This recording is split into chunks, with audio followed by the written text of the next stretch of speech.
Bismillahirrahmanirrahim. Alhamdulillah nahmaduhu wa nasta'inuhu wa nastahdihi wa nastaghfiruh. Wa na'udzu billahi min syururi anfusina wa min sayyiati a'malina. Man yahdihillahu fala mudilla lahu wa man yudlil fala hadiya lahu. Wassalatu wassalamu ala Rasulillah wa ala alihi wa ashabihi wa man da'a bi da'watihi ila yaumiddin. Tajuk kita sama 2 minggu lepas ni dalam tajuk yang kelima, iaitu hadis maudhu'. Kita tinggal setajuk tu, kita lompat ke hadis maudhu'. Dan minggu lepas tu, minggu lepas kita dah bincang ni beberapa faktor beberapa faktor yang menyebabkan adanya hadis maudhu', hadis palsu ni. Pertamanya faktor politik. Kita dah bincang sikit sebanyak. Ni dia buat mari contoh sininya. Baru ni hadis orang Syiah, golongan Syiah, dia kerana faktor politik dia cipta ataupun dia reka hadis-hadis membesarkan golongan Syiah. Misalnya Sayyidina Ali kan. Tu kita dengar, kita tengok dah baru ni. Hadis ni pula ialah hak sebelah halik sana, sebelah halik hak lawan kumpulan Syiah, iaitu dia mengagungkan Abu Bakar. Maka dia rekalah hadisnya, di mana hadis ni para ulama boleh kesan ada dalam kitab-kitabnya. Lagu ni bunyi, dia kata Abu Bakrin yali ummati ba'di, Abu Bakar akan memerintah umatku selepasku. Pasal apa dia reka hadis lagu ni? Sebabnya golongan Syiah ni dia menganggap bahawa tiga orang khalifah tu telah merampas tempat Ali. Sayyidina Abu Bakar, Umar, Uthman tu dia kira rapah tempat Ali. Jadi dia carilah hadis-hadis seolah Rasulullah tu telah wasiat dah. 2 minggu lepas ada hadis, hamba sebut dah dulu tu. Dia kata Ali ni sebagai wasiat daripada Rasulullah, apabila dia wafat maka dialah layak menjadi khalifah. Tiba-tiba dia latih Abu Bakar, lepas Abu Bakar Umar, lepas Umar Uthman. Jadi dikira orang tiga ni merampas tempat Ali. Jadi demo sebelah Ali ni pula dia balas balik, dia bagi cari hadis, dia bagi reka hadis. Jadi pereka juga dia kata ni depan kita ni muka surat berapa ada silap? Muka surat berapa? Hamba tak ingat ada banyak muka surat. Ada tak? Jumpa tak ada? Abu Bakrin yali ummati ba'li, Abu Bakar akan memerintah umatku selepasku. Jadi tak betul lah kalau Ali, maknanya latih Abu Bakar tu menasabah. Sebab ada hadisnya Nabi sebut Abu Bakar. Jadi kedua-dua sebenarnya sama-sama hadis palsu. Ni apabila Ali balah dengan Muawiyah pula, penyokong Muawiyah buat hadis pula, reka hadis pula. Al-umana salasatun ana wa Jibril wa Muawiyah. Ada dalam buku tu tak? Apa dia? Lepas pada tu ada ni apa ada dah. Al-umana salasatun ana wa Jibril wa Muawiyah. Orang yang beramanah ada 3, iaitu aku, Jibril dan Muawiyah. Seolah-olah Nabi ada bagi petunjuk bahawa Muawiyah ni orang hebat. Mana hadisnya ni dia kata. Jadi kalau kita kira tergamuknya reka hadis ni bukan orang baru ni, sambil Muawiyah. Jadi bila orang duk marah ke Muawiyah tu, dia kata tak boleh marah sebab ada hadis. Nabi kata ada 3 orang yang ada amanah ni, iaitu ana tu maknanya Nabi sendirilah, bukan Nabi sabda kan. Jibril dan Muawiyah. Jadi kita faham tu tak? Penciptaan hadis palsu ini walaupun pada asalnya dicetuskan oleh puak Syiah dan puak-puak yang fanatik dalam permusuhan, akhirnya ia turut melibatkan mereka yang mempunyai niat yang baik dan tidak menyembelihi mana-mana pihak. Mungkin dia nak suruh reda keadaan, dia pun reka hadis, dia bagi reka hadis. Ia didorong oleh kasih sayang dan cinta mereka kepada sahabat. Mereka mencipta hadis yang menyatakan kelebihan para sahabat daripada kedua-dua belah pihak dengan sangkaan bahawa niat mereka yang baik tidak menjadi kesalahan. Sedangkan benda tu tak boleh. Walaupun niat baik. Niat baik kalau jalan tak betul, keeduh dalam hukum kita, dalam agama kita ni.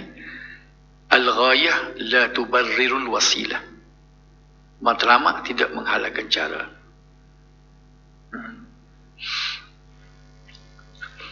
Lebih malang berlaku apabila nama Syiah dan Ahlul Bait dieksploitasi oleh musuh Islam bagi memburukkan lagi keadaan dan menambahkan lagi perpecahan dalam kalangan umat Islam. Maknanya umat Islam kita ni ada satu sejarah. Sejarah ke apa? Sejarah buruknya keadaan tu. Sebabnya kemuncak rekaan hadis ni beratus ribu. Kita telah mengalami musim lagu tu di sepanjang zaman. Okay. Berbeza dengan puak Khawarij. Siapa dia pula puak Khawarij? Hak Syiah tu fanatik Sayyidina Ali. Khawarij ni bila Muawiyah balah dengan Ali tu, dia duduk, dia tubuh parti suku dia. Muawiyah boleh tak sah, Ali boleh tak sah. Sebab tu dia bagi nama Khawarij. Makna Khawarij ni orang yang keluar daripada dua-dua pihak. Dia kata jamak daripada Kharij, maknanya orang yang keluar. Muawiyah pun dia tak sokong, Ali pun dia tak sokong. Jadilah Khawarij. Walaupun mereka juga tergolong dalam golongan yang sesat, tetapi setakat ini tiada bukti yang mereka terlibat dalam penciptaan hadis palsu. Tak ada orang Khawarij dia tak buat hadis dia. Tapi dia tolak dua-dua. Hal ini kerana mereka beriktikad bahawa melakukan dosa besar boleh menyebabkan terkeluar dari agama Islam. Kalau kita mengaji akidah lah, buku-buku akidah kan, sama ada mana-mana lah, dia kesebut Khawarij lah. Biasa tak kali kita baca akidah disebut Mu'tazilah Khawarij. Mana beza selain daripada dia tu dari segi politiknya dia tu. Dia tu kepertubuhan politik asalnya. Tapi dia pergi ke akidah. Salah dia gini. Kalau kita baca lagi kitab akidah, nak royak apa ni, berlainan dengan ahli sunnah wal jamaah ni, kalau buat dosa, dia kira jadi kafir. Macam kita ni, kalau ahli sunnah wal jamaah ni, bila buat dosa, tak jadi kafir dah. Kecuali kita engkar hukum. Tak semaya tak jadi kafir. Tapi kalau dia kata semaya tidak wajib, baru jadi kafir dah. Intikad dia. Tapi dia tak buat saja dosa besar jadi kafir. Pas kalau nak balik semula, mengucap semula. Oh, lenguh lah lagu tu ni. Wak. Dia main tubi Islam, masuk Islam dia. Maka mereka tidak berani mencipta hadis kerana perbuatan tersebut dikira berdosa besar. Dia patuh ni sebutin. Sebab dia tahu bahawa mereka hadis ni dosa besar. Memang pun betul balik dia tu. Mereka hadis dosa besar. Jadi kalau kita buat dosa besar, jadi kafir dia kata. Janganlah pandai-pandai nak buat dia. Jangan berani nak buat. Jadi puak-puak dia tidak reka hadis. Itu faktor politik. Faktor kedua pula, faktor permusuhan agama. Faktor ini adalah disebabkan oleh musuh Islam akibat dendam kesumak atas kekalahan berterusan mereka dalam siri-siri peperangan menentang Islam yang mengakibatkan kejatuhan kerajaan Rom dan Parsi. Oleh itu mereka beralih kepada serangan berbentuk mental dengan memburuk-burukkan Islam dan menimbulkan kekeliruan dan keraguan terhadap umatnya. Lagu mana dia buat? Antaranya adalah dengan cara mencipta hadis-hadis palsu yang boleh memberi gambaran negatif terhadap Islam. Ini orang, dia tak apalah, dia bukan Islam. Rupanya orang bukan Islam pun reka juga hadis. Semata-mata nak menggambarkan bahawa ada kelemahan dalam Islam. Jadi kalau campur gitu banyak suruh. Sebab tu ratus-ratus ribu. Sebab dia pakat buat. Golongan anti-Islam yang kerap mencipta hadis palsu dikenali dengan golongan zindik. Hamad ibn Zaid, seorang ulama hadis terkenal, mengatakan puak zindik telah mencipta 14,000 hadis. Dia saja, sebab tu jadi ratus ribu tu. Dia saja, puak zindik saja 14,000 dia buat. 2 kali hadis Bukhari. Jadi gini, kita tujuan kita ngaji ni so sedar banyak hadis palsu. Jadi hadis tu duk masuk, terlepas masuk dengan tidak bertapis kan. Itulah yang menjadikan ada ulama-ulama kita yang terperangkap. Sebab dia bila dia tidak halusi, dia tak cek lah mana. Sedekah ni hak musuh Islam buat kan. Dia ambil, dia ngarang kitab dia bersandar pada hadis. Ini jadi masalah kan. Boleh ingat molek ni 14,000 dia buat. Antara tokoh yang paling ketara mencipta hadis palsu ialah Abdul Karim Abdul Al-Auja yang pernah membuat pengakuan di hadapan Gubernur Basrah Muhammad Ibn Sulaiman bahawa beliau telah mencipta sebanyak 4,000 hadis palsu yang menghalalkan yang haram dan mengharamkan yang halal. Dia kucah hukum. Dia seorang 4,000 dah. Padahal pok dia 14,000 dia ramah pok dia. Dia seorang ni. Abdul Karim seorang ni. 4,000 dia seorang. Cekak lah ke dia yang buat. Islam ni nama dia gini, dia gini. Zindik ni maknanya orang Islam yang dikira keluar macam murtad. Zindik.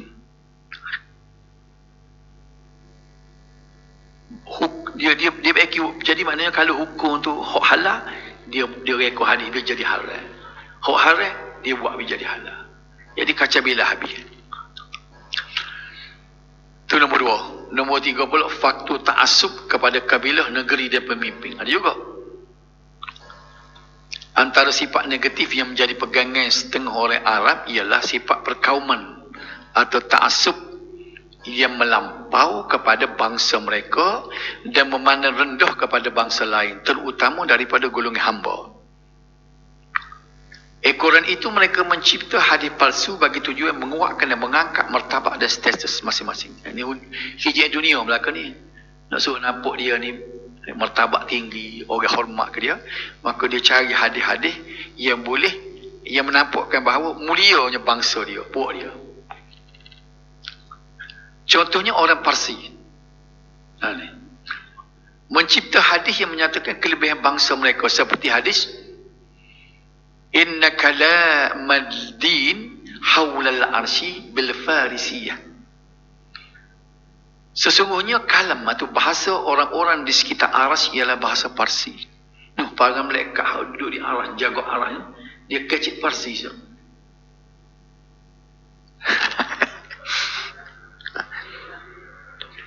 Jadi masalahnya dia sandar ke Nabi. Dia akan sebut qala Rasulullah sallallahu alaihi wasallam. Ni yang Nabi marah ni pasal sandar ke dia. Betul tak? Dia kata inna kalamal ladzina hawla al-arsy bil farisiyah. Sesungguhnya kalam bahasa orang-orang di sekitar aras ialah bahasa Parsi. Jadi hebatnya orang Parsi. Iran lah ni. Hebatnya orang Parsi ni, malaikat je jaga aras ni. Kecik Parsi. Dia nak lawan dengan bahasa Arab.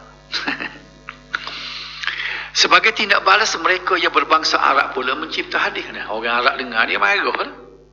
Dia pun rekod kata abghadul kalami ilallah al-farisiyah wa kalamu ahli jannah al-arabiyah.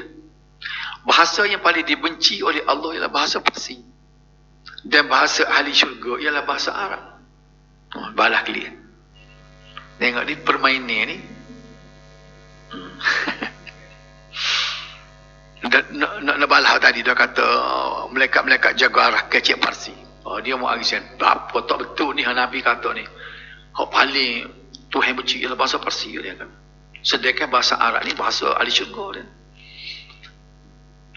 Selain taksub kepada bangsa dan kabilah, taksub kepada pemimpin dan negeri juga mendorong ke arah lahirnya hadis palsu. Ada juga taksub ke negeri. Sebagai contoh hadis yang dicipta oleh pengikut Imam Abu Hanifah. Dia balah mazhab. Mazhab yang pengikut yang balah kuatnya ialah pengikut mazhab Hanafi dengan Syafi'i. Sebab apa? Sebab dia tak ada jumpa dua tu.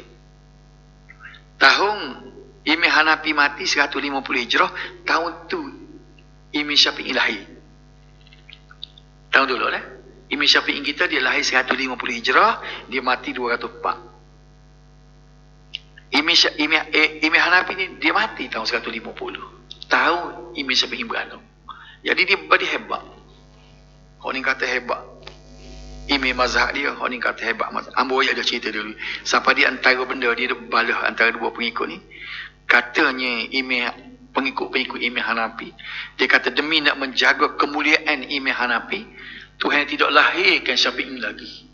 Mati dulu Hanafi baru dia lahirnya Syafi'i. Pengikut Syafi'i balah balik. Hebatnya Syafi'i dia kata, dia lahir saja mati selalu Hanafi. Kira betul kita tak suka tak? Jadi pengikut mazhab Hanafi Imam Hanafi pun ini hadis dia rekod. Yakunu fi ummati rajulun yuqalu lahu Muhammad bin Idris adarru ala ummati min iblis. Wa yakunu fi ummati rajulun yuqalu lahu Abu Hanifah huwa siraju ummati. Akan lahir dalam kalangan umatku seorang yang bernama Muhammad ibn Idris. Imam Syafi'i kita ni nama Muhammad bin Idris. Kena ingat dia nama kita kata Imam Syafi'i ni. Imam Syafi'i itu kelarian dia nama dia Muhammad bin Idris. Imam Hanafi nama dia Nu'man bin Thabit. Imam Hanbali nama Ahmad bin Hanbal. Imam Malik nama Malik bin Anas. Itu nama dia. Jadi terjemuh sini dia kata seolah-olah nabinya sebenarnya. Imam Syafi'i ini 150 tahun hijrah. Maknanya Nabi mati 140 tahun baru lahirnya Imam Syafi'i. Mana boleh dah tiba-tiba Nabi bersabda orang tak lahir lagi. Seolah-olah macam wahyu Nabi lah. Nabi kata akan lahir dalam kalangan umatku seorang yang bernama Muhammad bin Idris. Ia lebih bahaya daripada iblis. Dia akan lahir dalam kalangan umatku seorang lelaki yang bernama Abu Hanifah yang menjadi berita umatku. Dia buat comel kata-kata dia ni. Dia bunyi. Cuba tengok tak mula-mula. Yakunu fi ummati rajulun yuqalu lahu Muhammad bin Idris adarru ala ummati min iblis. Macam bunyi patung itu tak? Dia buat tu maknanya dengan bahasa yang indah. Supaya apa? Supaya orang kata ni hadis semua ni kecil Nabi benar. Sebab Nabi ni dia bercakap dengan bahasa yang indah kan. Jadi dia buat bahasa tu indah juga. Ni siapa dia ni? Pengikut mazhab Hanafi. Dia nak akad Imam Hanafi. Yang keempat pula faktor kepentingan peribadi. Lagu mana pula? Antara golongan yang mencipta hadis palsu untuk kepentingan peribadi ialah golongan kusasun atau penglipu lara. Dia panggil kusos. Penglipu lara ni banyak dia rekod hadis palsu. Nak suruh sedap. Cerita macam-macam pelik lah cerita. Kebanyakan yang ada dalam buku-buku tasawuf yang dibuat oleh ni khusus ni. Tidak pelik dia kalau kita dengar orang kata tasawuf ayat kan, boleh jalan atas air. Macam-macam cerita dia panggil terbang. Kalau dengar kalau orang ngajar tasawuf kalau dia tidak berhalusi kitab dia tu kan. Sebab banyak khusus yang rekod dan sedap dia cerita, dia tambah pula. Dengan hebat ulama ni, hebat orang ni dah. Matlamatnya ialah untuk menarik perhatian umum seramai yang mungkin kerana masyarakat pada ketika itu minat yang mendalam terhadap agama. Dia ambil kesempatan. Orang duk minat ke agama. Jadi orang minat agama ni, dia kena cari benda seronok dengar. Kalau buat ngajar fiqh, tak seronok duk ayat ni. Ambil ismail lagu ni, ni sok ni batal dah. Ngatuk dengar dah. Ni royak cerita kehebatan ulama Syekh Abdul Qadir Jilani kan. Tidak pelik ni cerita dia tu. Jumpa dengan apa dia panggil? Bukan Syekh Abdul Qadir Jilani, ayah dia tu dah kata dah. Ayah dia yang duduk cerita tu jumpa dengan satu buah dah hanyut dari sungai, apa makan dah. Lepas dia tu kena ketua kebun tu. Paksa dia suruh nikah ke dia lahirlah anak Syekh Abdul Qadir Jilani. Tu cerita pengelipu lara tu. Dia tak tahu sanak mari mana. Namun oleh sebab mereka tidak mempunyai hadis sahih yang boleh digunakan, maka mereka mencipta hadis palsu. Dia nak cari hadis yang boleh sokong kepentingan peribadi dia. Cari hadis tak ada muka Nabi tidak ada ikut area kepentingan orang, dia ke atas kepentingan agama. Buku hakik dah. Cari memang tak jumpa. Tak apa, kalau tak jumpa kita reka. Mudah-mudahan dengan cara demikian bukan sahaja dapat menarik perhatian umum, malah boleh menambah rezeki mereka. Kebanyakan sasaran mereka adalah orang-orang yang jahil dalam agama. Orang awam ni kan, ikut royak dah. Orang awam ni kan, orang yang dengar ni, gapa dia tertarik ke tu orang ustaz mengajar. Aja kita ingat, katalah orang kampung, tidak orang kampung pun orang tak ada asal agama. Pertama dia tengok kau siapa dia sedap kecek tak? Sedap kecek dah. Yang kedua pula penampilan. Serba yang besar, bawa serba tekuk ke apa, cicing banyak orang. Nah, dia tak cara dah. Sebab hamba pernah bila ada satu tubik dalam satu grup tu, ustaz tu, seorang ustaz tu membawa hadis palsu macam ni lah. Jadi ada seorang ustaz lain tolong bahas tu. Jadi ada seorang ahli tu dia cuba letak dua orang pendapat yang berlawan ni dua ni. Hak seorang ni hak tak betul ni dengan hak seorang lagi. Hak seorang dia betul.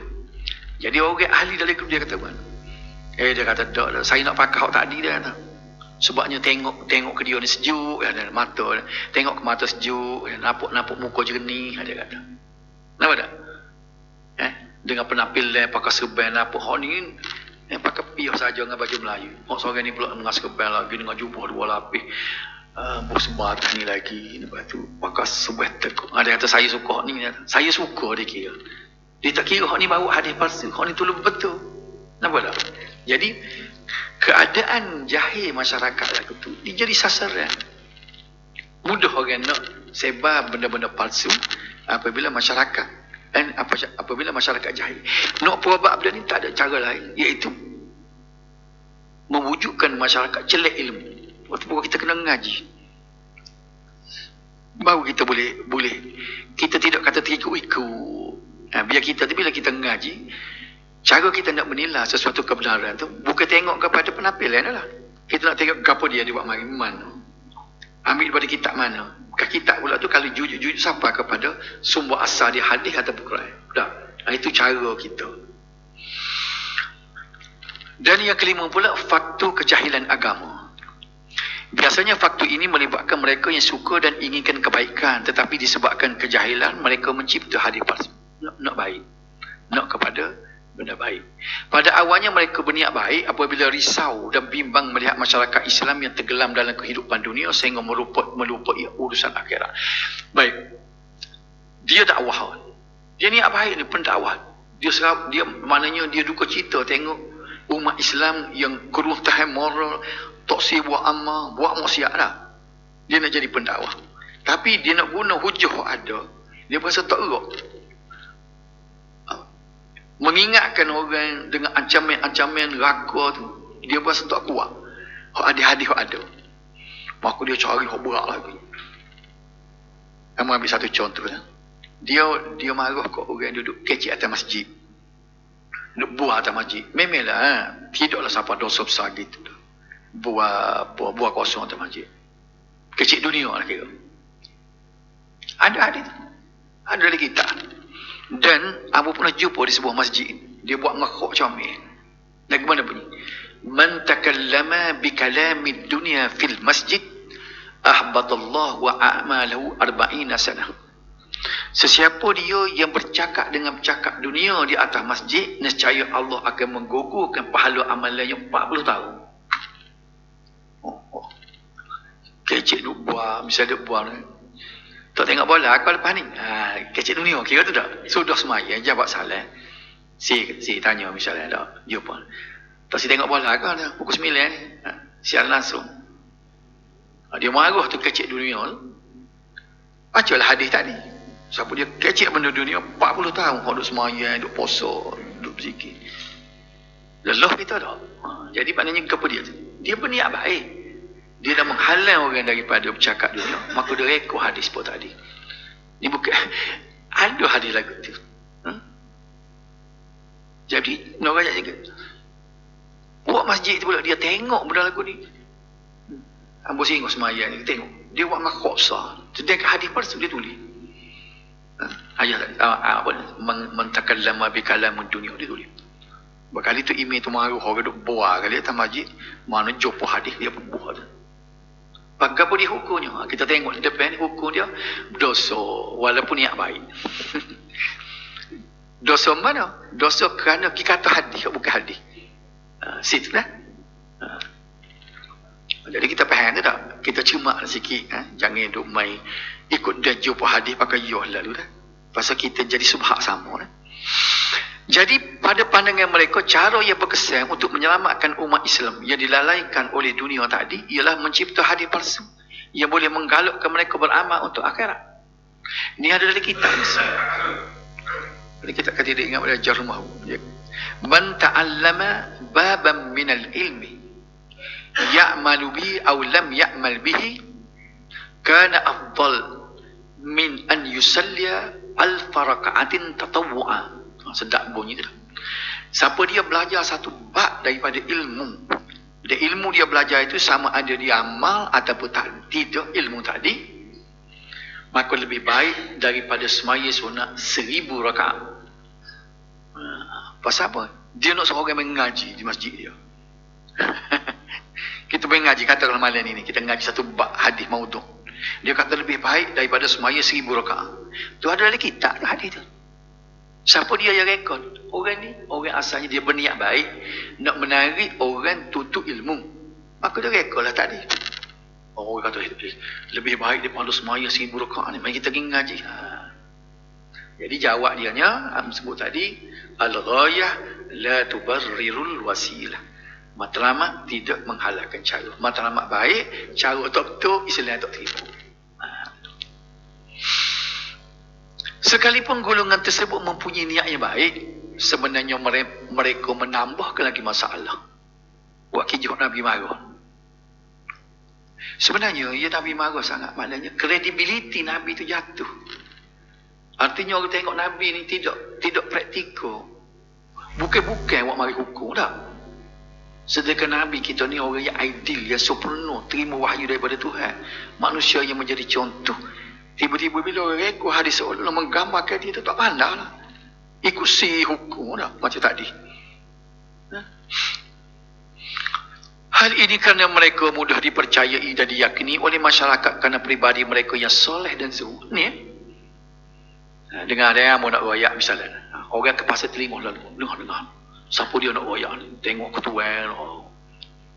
Apa bila cium tangan ke apa habis tu dia. Tak kira betul tak betul royak.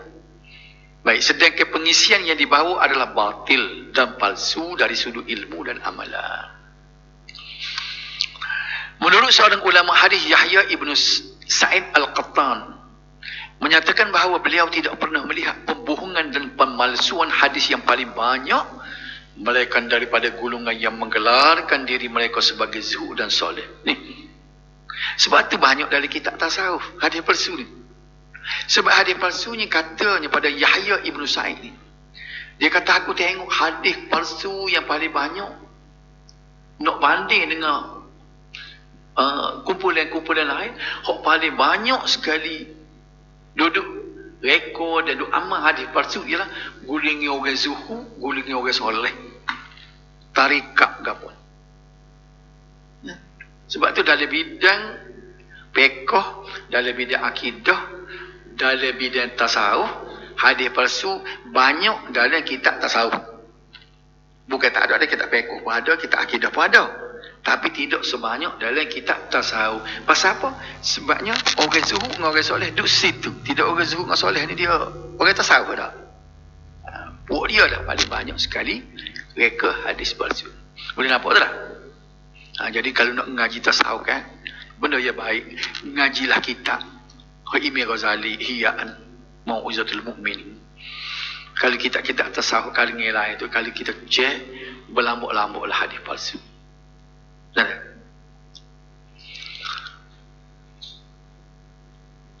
Antara Antara hadis palsu yang direka oleh golongan ini ialah hadis-hadis mengenai kelebihan dan keutamaan amalan tertentu seperti zikir dan seumpamanya, iaitu jiwanya adalah untuk menyucikan diri dan membersihkan jiwa. Baik. Dia kira lah apa siapa dia membaca benda ni, maka pahalanya sekian-sekian. Apa dah?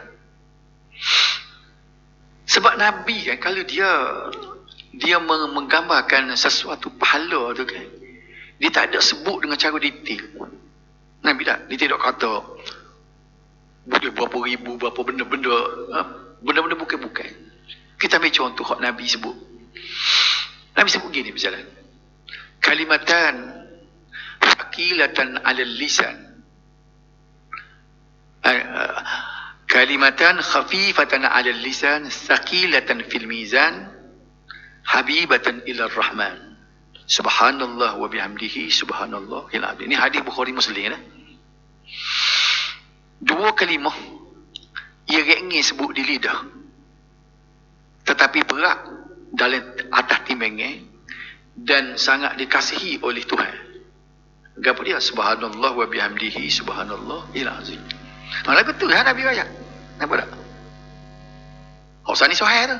Jadi kalau kita nak buat amal, tak payahlah cari hadis-hadis hak palsu gini. Ni. Hak ni kita boleh buat amal. Kalau nak jadi orang tasawuf nak buat amal dia, perbanyak hak ni. Dan Nabi tidak royak berapa-berapa. Tapi Tuhan suka dia tu kalimah. Jadi kita dah, apa kata kita set dalam program kita 100 hari. Tak nanti kita ambil tarikat gapo-gapo, nak belajar dengan tarikat hak ni baca berapa kali. Dah kita ambil dengan Nabi direct. Nabi ajar. Kita duduk saja subhanallah wa bihamdihi subhanallahil azim. Subhanallah. Mudah tak? Bila-bila start kata subhanallah wa bihamdihi subhanallahil azim. Kalau nak set 100 hari, beli wasbih paket. Tak. Ada disiplin kita lah. Gaji baca tak? Zikir tak? Jadi bila royaknya, setahun tu je. Nabi royak bila menggambarkan kelebihan sesuatu amal. Okay. Ini termasuk hadis-hadis mengenai kelebihan surah-surah tertentu dalam Al-Quran. Dalam kalau kamu dah tengok kan, surah-surah ada kelebihan, cuma tidak ingat. Apa dia surah ada? Surah Al-Mulk ada. Surah Yasin dia sebut 3 mana? 3 orang nak mati kan. Al-Kahfi malah jemaah dia sebut. Surah-surah ayat lazim pula kita tengok surah Fatihah tu memanglah. Qul huwallah, qul ya, qul dua qul tu. Izazul pun ada.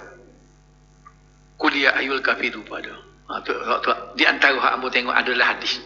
Ipu. Mana kelebihan surah. Mana kalau kita doa amal nak baca Izazul Zilat itu ada hadis dia. Qul ya ayyuhal kafirun ada hadis. Surah lain macam Al-Waqi'ah apa tu, tu. Setakat ambo tidak jumpa lah mana tu. Hadis yang menyatu dengan jelas surah amalan surah tertentu.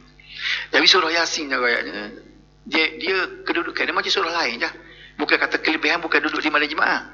Surah Yasin ni duduknya ketika orang nak mati baca. Betul tak?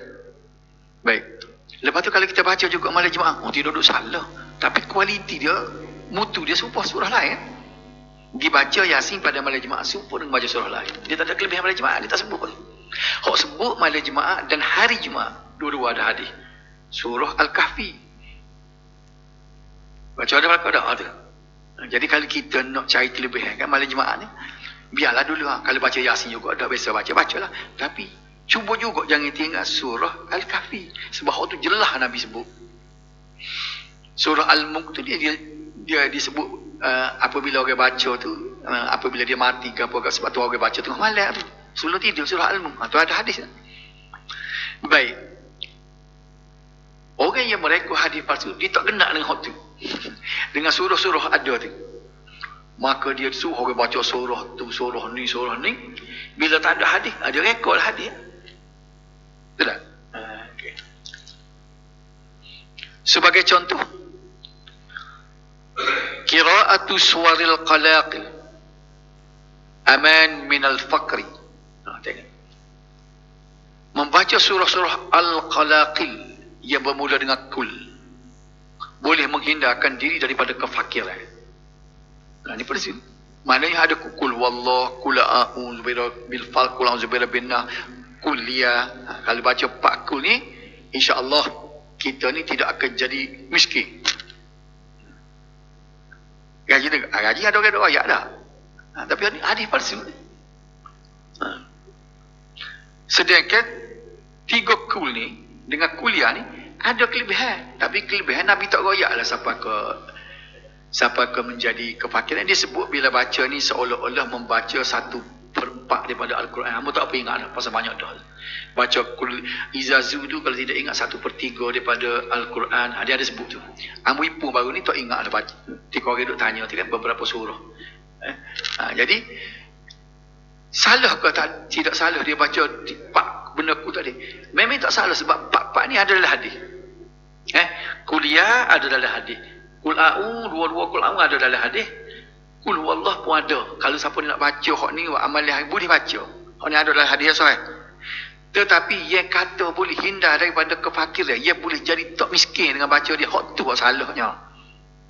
Bila kita berkeyakin ni lagu tu, baca tak salah, tapi baca niat lagu tu tak boleh. Boleh baik jangan tukar.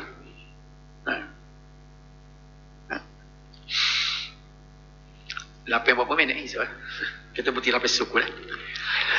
Faktor perselisihan mazhab fiqh dan ilmu kalam. Ini juga.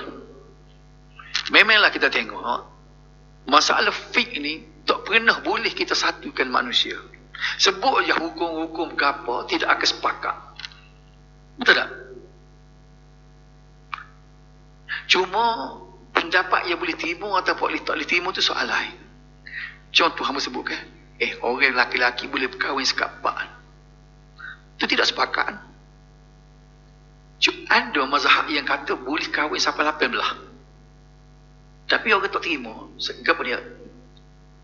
Mazhab Az-Zahiri. Daud Az-Zahiri nama dia. 18 boleh nikah. Dalam bab tu, ulama tak terima Az-Zahiri tu sebagai pendapat dia. Tapi dalam bab lain orang ambil pula dia. Sebab dia bukan orang sebarang ni. Ulama pekoh tapi dia pergi faham boleh nikah sampai 18. Nak katakan tak? Tapi nak oyak mana? Nak oyak je. Perselisihan dalam benda mazhab ni, maka dia tidak boleh disatukan manusia. Nak suruh orang serupa dengan kita bab pekoh ni tak serupa. Ini masalahnya. Kita kena belah pada dua pada gini. Kalau kita tengok orang lain buat amalan tak serupa dengan kita, jangan mudah kita kata tak betul. Kalau dia tu bersandar pada benda betul lah. Kita takut dia pegang kepada pendapat sesuatu lagi, kita pegang pada pendapat ni. Betul tak? Jadi kita kena belah pada ada benda lagu tu. Supaya apa dia ni? Amat sebut lagi. Akak tangi teko takbir. Ada akak lagu ning di telinga. Ada akak sini. Dua-dua ni memang ada. Ia masalahnya, kamu tengok dalam YouTube tu, seorang ustaz tu, dia perli nampak, dia kata akak tangi takbir lagu ni Allahu Akbar, macam Batman dia kata. Padahal itu adalah pendapat Imam Syafi'i. Pak kita ada akak sini tak siapa dia? Imam Nawawi. Imam Nawawi pun mazhab Syafi'i juga. Dah masing-masing faham kan? Maka kita ni kena berlapang dada. Lama dia tengok ni, kalau Imam Kosmos ni, orang ngaji sunnah sikit, dia sekali Allahu Akbar.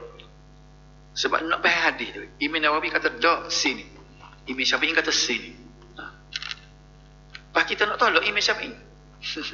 Kita nak perli pula Imam Syafi'i waktu kata seperti Batman. Berat kita ke tak? Okay. Jadi oleh kerana berlaku perselisihan fiqh dan ilmu kalam pendukung kepada setiap mazhab, dan ilmu kalam masing-masing mendakwa mazhab mereka adalah mazhab yang paling betul. Salah satu cara untuk mempertahan pendapat masing-masing ialah dengan mencipta hadis palsu. Antara hadis yang direka ialah man rafa'a yadayhi fi ruku' fala salata lahu. Sesiapa yang mengangkat kedua-dua tangan ketika rokok, maka batallah solatnya. Dan kita pakar mazhab Syafi'i dan dalam ulama hadis pun mengikut jamhur ulama pun masa nak rokok tidak angkat tangan ni. Takbir intiqalah ada 3, ingatlah. Selain pada takbiratul ihram, akad tangan akad tangan ada 2 macam akad sini dengan akad sini. Baik, intiqalah ni makna berpindah. Dia ada 3 Nak rokok, Iktidal bangun daripada tahiyat awal. Hak lain tak ada. Nak sujud ke tak akak dah. Ada hujung kalau putus setiap kali akak sama macam tangan dia. Kalau akak pertama pun dia akak tangan. Dia boleh bangun, dia lepas sujud dia nak bangun. Allahu Akbar, dia akak tangan pula. Jadi kita boleh akak tangannya masa lepas daripada tahiyat awal. Betul? 3. Tiba-tiba dia pergi faham tak boleh akak tangan. Sudah kita baca kekian dah. Habis kita baca ayat dah. Innahu kana tawwaba. Habis kita baca dah. Allahu Akbar. Masa nak rokok tidak akak tangan dah. Ada orang tak akak. Jadi berkali dia berasa tak betul akak. Sebab dia ngajinya tak akak. Dia tak sebut kalau dia ngaji. Dia kata tak betul. Bila kawan ni kata tak betul mana? Ni ada hadis. Dia kata. Dia rekod hadis. Apa dia? Siapa dia akak 12 tangan, ketika dia nak rokok, maka batal semaya dia. Ni. Dia kata Nabi kata. Boleh faham tak?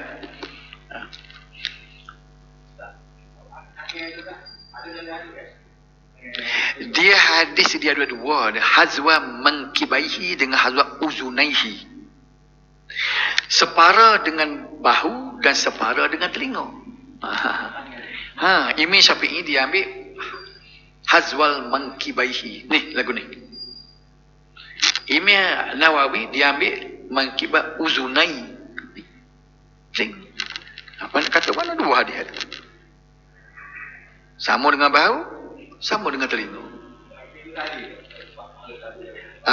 Takbiratul ihram tu sekali. Hak akak tangi pun lagu tu juga setara ni. Kalau kita akak tak kena, tak sapa, dia tak boleh pahala tu. Kita benda tu kaifiat kena betul. Bukan akak main Allahu Akbar tak ni. Kita ambil biar betul Allahu Akbar. Lepas pada takbiratul ihram ada 3 hamba sebut sini. Nak rokok Allahu Akbar. Bangun iktidal. Sami Allahu liman hamidah sekali lagi pula. Lepas tak ada dah. Ada pula sonya bangkit daripada tahiyat awal. Allahu Akbar. Tema hadis. Itu hadis. Rasa dah ada bulu-bulu maram. Dr. Muhyiddin ada tu situ. Bulu-bulu maram riwayat ni. Hadis tu. Buku mana dah mengaji dalam di sini?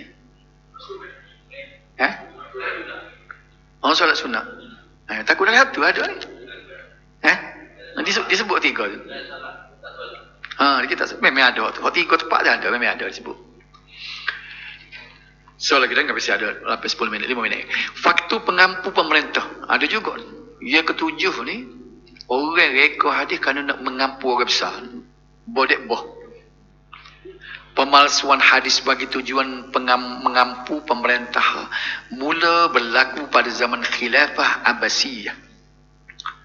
Golongan pengampu tersebut biasanya terdiri daripada mereka yang berkepentingan sama ada untuk meraih keuntungan peribadi ataupun untuk mendapat publicity murahan. Cari hadis-hadis yang nampak kelebihan pemimpin kita ke, nak cari sama seria lah. Nak bodek. Selain daripada 7 faktor tersebut, terdapat juga faktor sampingan. Habilah 7 tu. Ia lain seperti ingin melariskan perniagaan, taksub kepada amalan atau cara tertentu dalam ibadat dan sebagainya. Jadi dia kata ada 7 faktor dah. Lain pada tu dia kata ada lagi. Sikit lagi, dan lagi 5 minit. Hukum mencipta dan meriwayatkan hadis maudhu'. Ulama' ni. Sebab itulah kita nak tahu sangat. Kena maknanya kita kena ambil cemak dalam hadis ni. Sebab kita tengok berat tak beratnya hukum bila kita menyebarkan hadis palsu. Sepatutnya orang-orang golongan ustaz lah patutnya. Dia kena ambil cakna pada begini. Sebab dia je menyebar, kita tak sebar. Kita tu royak, dia royak je tak.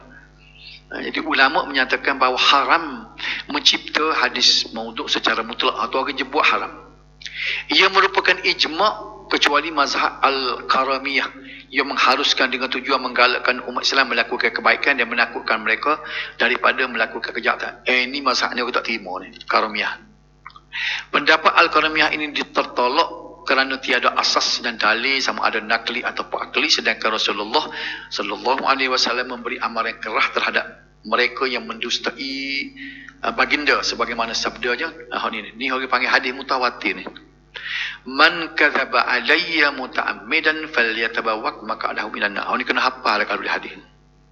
Hadis ni nak menakutkan orang nak duk main hadis palsu. Ni. Patut kita kena hafal buat kita man kadzaba alayya muta'ammidan falyatabawwaq maq'adahu minan nar. Hadis ni disebut riwayat Bukhari Muslim duk habis orang riwayat sebab tu dipanggil mutawatir. Mutawatir lafzi dah pula. Lapah tu serupa dengan bilangan banyak perawi setiap mereka. Apa dia makna dia? Sesiapa yang mendustaiku. Jadi makna dusta ni ialah hadis palsu. Hak Nabi tak kata, pergi kata Nabi kata. Dengan sengaja, maka bersedialah tempatnya di neraka. Jumhur ulama as-sunnah wal jamaah juga secara ijma' mengatakan bahawa membohongi Rasulullah sallallahu alaihi wasallam dengan sengaja termasuk dosa besar. Syekh Abu Muhammad Al-Juwaini menghukum kafir kepada siapa yang mendusta Rasulullah. Itu dia seorang tu. Ini terlalu berat sikit. Sebagaimana haramnya mencipta hadis maudhu', begitu juga dengan meriwayatkan. Ni. Orang jureka yang buat hadis palsu tu memang haram. Orang yang meriwayatkan, tolong sebab.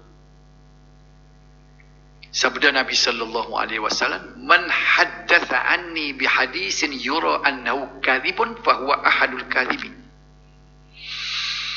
Sesiapa yang meriwayatkan sesuatu daripadaku sedangkan hadis tersebut adalah dusta, maka dia termasuk dalam golongan pendusta. Nabi kata.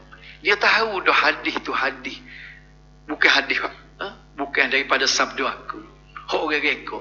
Dia tebang pergi royak juga, tebang pergi baca juga, tebang royak kat orang juga. Maka dapat dia termasuk dalam golongan pendusta. Namun ulama hadis mengharuskan meriwayatkan hadis maudhu' bagi tujuan menjelaskan kedudukan dan statusnya. Boleh kita baca hadis palsu supaya kita dengar saat ni. Hak ambo bui 2-3 hadis palsu. Tujuan apa? Tujuan nak royak kepalsuannya. Tu boleh baca dah lah. Dengar ni nak royak hadis palsu ni. Bunyi lagu mana? Hak lagu tu boleh. Nak royak contoh. Boleh. Dia bunyi lah. Ia sekaligus dapat menghindarkan masyarakat daripada terjebak dengan hadis maudhu'. Sebab itulah ulama dia buat buku. Dia buat buku macam As-Suyuti, Imam Suyuti dia buat sebuah buku. Al-La'ali ul-Masnu'ah fil Ahaditsil Maudhu'ah, nama kitab dia. Dia senara habis hadis palsu. Ia boleh hamba katakan. Hak kata tengok di masjid hadis palsu hadis apa ni. Tengok ada buku Imam Suyuti lah. Bukan kata kita ni pandai-pandai nak ukur hadis tahu mana sangat kat kita ni dah nak kata sedap kata hadis palsu dia mau pandai tahu mana ke tanya dok kita tak pandai kita baca kitab Imam Suyuti. Imam Suyuti kata royak hadis tu palsu. Itu satu contohnya. Banyak lagi Ibnu Jauzi pun buat